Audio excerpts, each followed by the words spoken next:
Breaking news. పశ్చిమాసియాలో యుద్ధానికి ముగింపు పలికి శాంతియుత వాతావరణం నెలకొంటుందేమో అనుకుంటున్న తరుణంలో ట్రంప్ ఘాటు వ్యాఖ్యలు చేశాడు. సీజ్ ఫైర్ కి బ్రేక్ అయ్యే అవకాశం కల్పిస్తుందేమో అనే అనుమానాలు వ్యక్తమవుతున్నాయి. ఇరాన్కు అమెరికా అధ్యక్షుడు ట్రంప్ ఘాటు వార్నింగ్ ఇచ్చారు. ఇటీవల కుదిరిన ఒప్పందాన్ని ఇరాన్ అమలు చేయాల్సిందే అంటున్నాడు. హర్మోజును ఎలాంటి షరతులు లేకుండా ఓపెన్ చేయాలి అంటున్నాడు ట్రంప్. హర్మోజును అందరికీ సురక్షితంగా అందుబాటులో ఉంచే విషయంపై ఒప్పందం కుదిరింది అన్నారు. ఒకవేళ ఒప్పందాన్ని అమలు చేయకపోతే మాత్రం ఇరాన్కు చుక్కలు చూపిస్తామని ట్రంప్ అంటున్నాడు.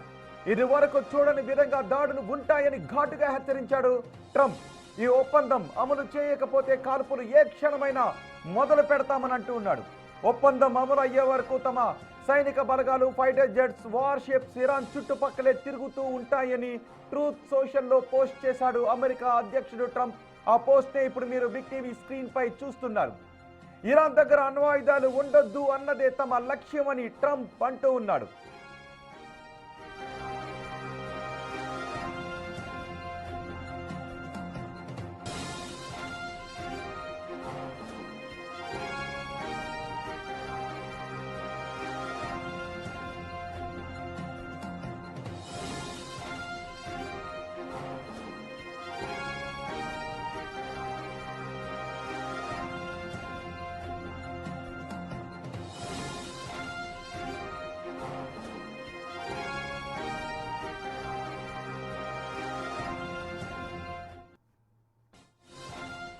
ఇరాన్ అమెరికా మధ్య కాల్పుల విరమణ ఒప్పందం తర్వాత హర్మోజ్ దగ్గర పరిస్థితి ఎలా ఉంది?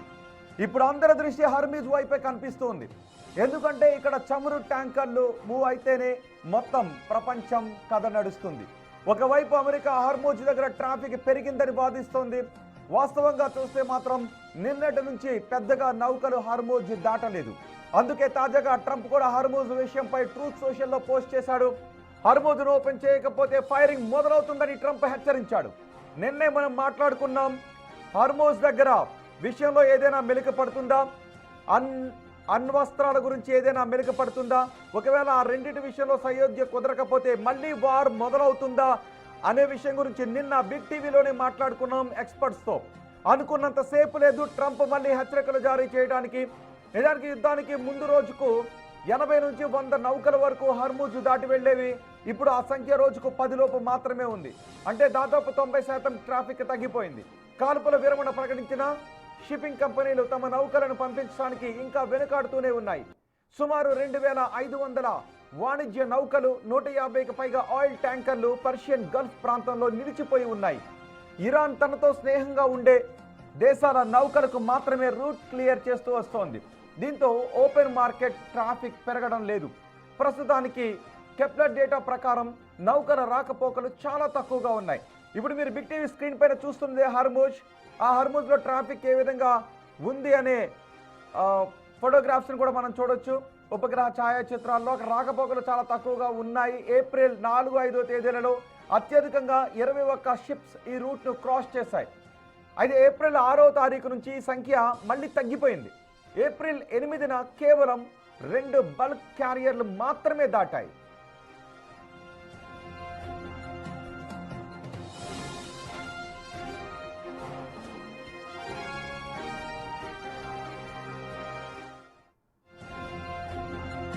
Breaking news. పశ్చిమాసియాలో యుద్ధానికి ఫుల్ స్టాప్ పెట్టడానికి పాకిస్తాన్ వేదికగా శనివారం చర్చలు జరగనున్నాయి. ఇందుకోసం అమెరికా అధ్యక్షుడు డొనాల్డ్ ట్రంప్ తనకు అత్యంత సన్నిహితుడైన అమెరికా ఉపాధ్యక్షుడు జేడీ వాన్స్ నేతృత్వంలో ఒక బృందాన్ని ఇస్లామాబాద్ పంపుతున్నట్టు వైట్ హౌస్ వర్గాలు అధికారికంగా ప్రకటించాయి.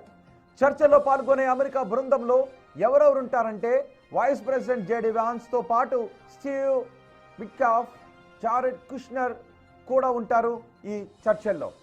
మరోవైపు ఇరాన్ తరపున పార్లమెంట్ స్పీకర్ మహమ్మద్ బాఘేర్ గాలిబాఫ్, విదేశాంగ మంత్రి అబ్బాస్ అరాఘ్చి చర్చలకు నాయకత్వం వహించనున్నారు.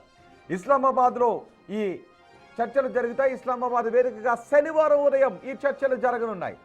1979 తరువాత ఇరు దేశాల మధ్య జరుగుతున్న అత్యంత కీలకమైన రాజకీయ చర్చలు ఇవే కావడం విశేషం.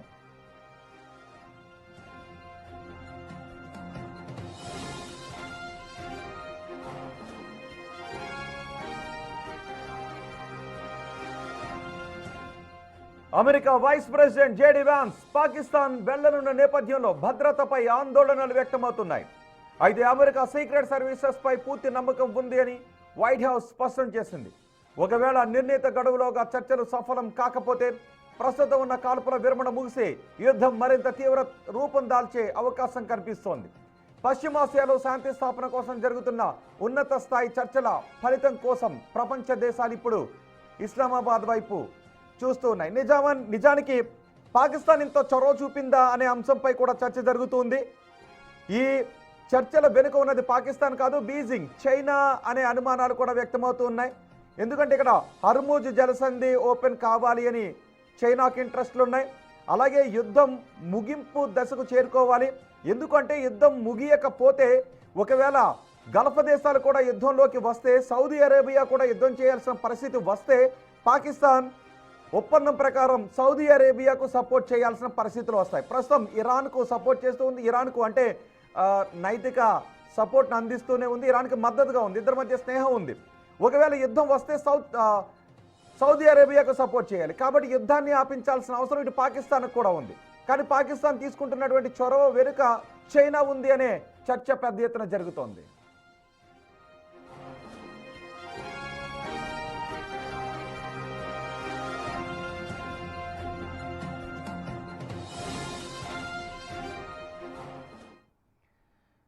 అమెరికా అధ్యక్షుడు డొనాల్డ్ ట్రంప్ ఇరాన్ విషయంలో అనుసరించిన వ్యూహం ప్రపంచ దేశాలన్నింటినీ తీవ్ర ఇబ్బందుల్లోకి నెట్టింది. పశ్చిమాసియాలో 40 రోజుల యుద్ధం, ట్రంప్ గడువుల పరంపర ప్రపంచ ఆర్థిక రాజకీయ వ్యవస్థలను అతలాకుతలం చేశాయి. విధ్వంసం సృష్టిస్తాము అన్న ట్రంప్ వార్నింగ్కు టిట్ ఫర్ టాట్ అన్నట్టుగా ఇరాన్ ప్రపంచవ్యాప్తంగా చమురు రవాణాకు కీలకమైన హర్ముజ్ జలసంధిని మూసేసింది. క్రూడ్ ఆయిల్ సరఫరాకు బ్రేక్ పడడంతో బ్రెంట్ క్రూడ్ ఆయిల్ బ్యారెల్ ధర ఒక్కసారిగా ఏకంగా $110 దాటేసింది. ఒక పక్క చమురు, గ్యాస్ సరఫరా నిలిచిపోయి భారత్, జపాన్, యూరప్ దేశాలు చాలా ఇబ్బందులు ఎదుర్కొన్నాయి. హర్ముజ్ మూసివేతతో దేశంలో ఎల్పిజి, సిఎన్జి కొరత ఏర్పడి సామాన్యుడిపై తీవ్రమైన భారం పడింది. మీరు బయటకు వెళ్ళినప్పుడు సిఎన్జి గ్యాస్ బంకుల దగ్గర చూస్తే కిలోమీటర్లు క్యూలో వాహనాలు కనబడుతూ ఉన్నాయి. అలాగే మనం ఇప్పుడు గ్యాస్ బుక్ చేస్తే కొన్ని రోజులకు కానీ రాని పరిస్థితి కనిపిస్తూ ఉంది. సో ఇలాంటి పరిస్థితులు మన భారతదేశంలోనే మన కళ్ళ ముందే కనిపిస్తున్నాయి, యుద్ధంతో నేరుగా సంబంధం లేకపోయినా. ఇక యుద్ధం విషయంలో ట్రంప్ భిన్నమైన ప్రకటనలు ఇటు ఇన్వెస్టర్లను కూడా అయోమయానికి గురి చేశాయి. స్టాక్ మార్కెట్లు భారీగా పతనం అయిపోయాయి. కానీ చర్చలు అని అన్నప్పుడు నిన్న స్టాక్ మార్కెట్లో ఎటువంటి ర్యాలీ కనిపించిందో చూసాం. అయినప్పటికీ కూడా రేపు చర్చలు ఏం జరుగుతాయో తెలియని అయోమయ పరిస్థితులు ఉన్నాయి. ప్రపంచవ్యాప్తంగా స్టాక్ మార్కెట్లో పెట్టుబడులు పెట్టిన ఇన్వెస్టర్లు వేల కోట్ల రూపాయల సంపదను కోల్పోయారు. యుద్ధ భయంతో చాలామంది పెట్టుబడులను బంగారం వైపు మళ్లించారు. దీంతో గోల్డ్, సిల్వర్ రేట్లు రికార్డు స్థాయికి చేరుకున్నాయి.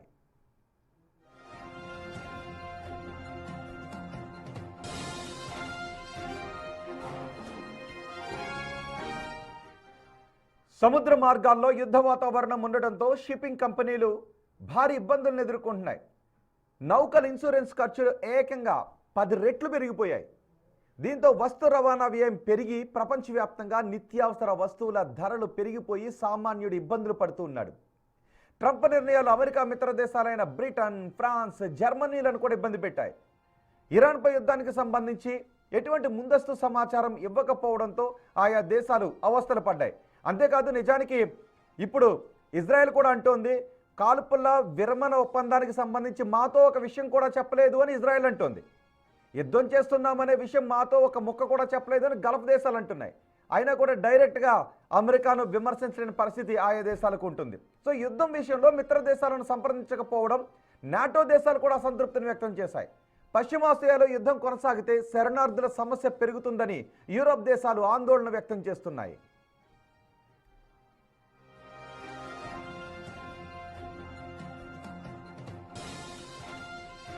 ఒక్కసారి ట్రంప్ చేసిన ఈ వ్యాఖ్యలు గుర్తు చేసుకోండి. 2 రోజుల క్రితం ట్రంప్ ఏ వ్యాఖ్యలు చేశాడో అందరం ఏ భయాన్ని వ్యక్తం చేశాం గుర్తుంది కదా. అదే ఒక నాగరికతను అంతం చేస్తాను అంటూ ట్రంప్ చేసిన కామెంట్.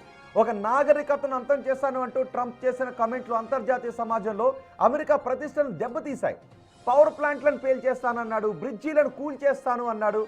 జెనీవా ఈ రకమైన మాటలు జెనీవా ఒప్పందానికి విరుద్ధమని ఐక్యరాజ్య సమితి ప్రకటించింది. అగ్రరాజ్యంగా శాంతిని కాపాడాల్సిన అమెరికా యుద్ధాన్ని ప్రేరేపించటం ఏంటి? అనే విమర్శలు వ్యక్తం చేస్తున్నారు. చైనా, రష్యా తదితర దేశాలు ఈ విమర్శలు చేశాయి. ఏదేమైనా ట్రంప్ అనుసరించిన ఈ అస్థిర దౌత్యం భవిష్యత్తులో అమెరికాపై ప్రపంచ దేశాలకు ఉన్న నమ్మకాన్ని తగ్గించింది అనడంలో ఎటువంటి సందేహం లేదు.